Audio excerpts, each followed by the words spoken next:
અમદાવાદમાં નકલી railway agent ઝડપાયો. PDF એપ્લિકેશનથી નકલી ટિકિટ બનાવતો હતો. ખાસ કોટામાં ટિફિન કન્ફર્મ કરી આપવાનું કહી છેતરપિંડી કરતો એક પેસેન્જરની જાગૃતતાથી સમગ્ર કૌભાંડ ઝડપાયું. મોબાઈલમાં ટિકિટ ઓડિટ કરી વોટ્સએપ પર ટિકિટ મોકલી આપતો. ખરીદેલી ટિકિટ અને મોબાઈલમાં આવેલી કન્ફર્મ ટિકિટનો પીએનઆર નંબર અલગ હતો. ગ્રાહકે પોલીસને જાણ કરતા કરી ધરપકડ. સીસીટીવી ફૂટેજના આધારે પોલીસે કરી ધરપકડ. મધ્યપ્રદેશના ઉપેન્દ્ર ત્રિવેદીની કરાઈ ધરપકડ.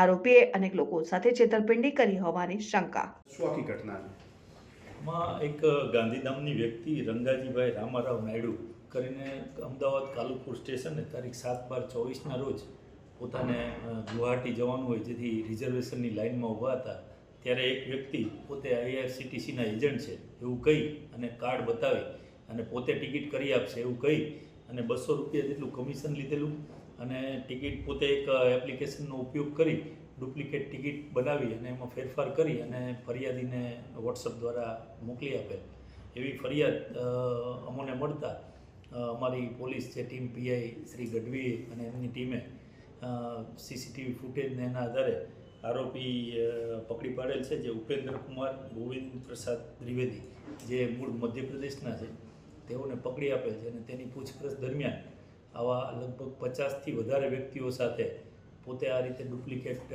ટિકિટની પીડીએફ કરી અને એમને વોટ્સઅપના માધ્યમથી મોકલી આપેલ છે એની પૂછપરછ હાલ ચાલુ છે. સર, નકલી પીડીએફ બનાવી મોકલતા હતા એનાથી રેલવેની અંદર જે મુસાફરી કરે એમને કોઈ વાંધો આવતો કે કઈ રીતની એ આખી નકલી પીડીએફ બનાવતો હતો? આમાં નકલી પીડીએફ બનાવે ત્યારથી જ પેલા પીએનઆર નાખીને સ્ટેટસ જોવે ત્યારથી જ ખબર પડી જતી એમને કે આ ટિકિટ નકલી છે. એટલે આમાં કોઈએ મુસાફરી કરેલ નથી અને પેમેન્ટ પણ એ પોતે ઓનલાઈન માંગતા એટલે ઓનલાઈન પેમેન્ટ પણ કોઈએ કરેલ નથી પણ ફક્ત 200 રૂપિયા કમિશનના રોકડા એવું આપેલ છે. ઓકે.